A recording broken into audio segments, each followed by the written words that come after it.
7 տարի առաջ այս ամբիոնից Հայաստանի վարչապետի Արթուր Զբաղեցնող անձը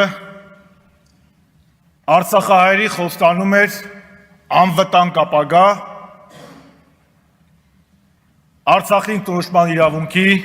ամբողջական իրացում։ 7 տարի անց պետք է արձանագրենք, որ հայկական Արցախ գոյություն չունի։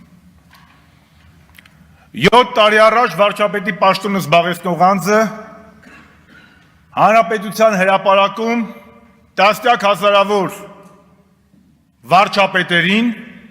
համոզում էր ու հավաստիացնում էր, որ առանց 3 միլիոն վարչապետի տեղեկացնելու Արցախի խնդրում որևէ լուծման չի գնա։ Սակայն նոյեմբերի 9-ին 20 թվականին ծածուկ, թաքուն, բունկերից կնքեց կապիտուլյացիոն առաջին ակտը։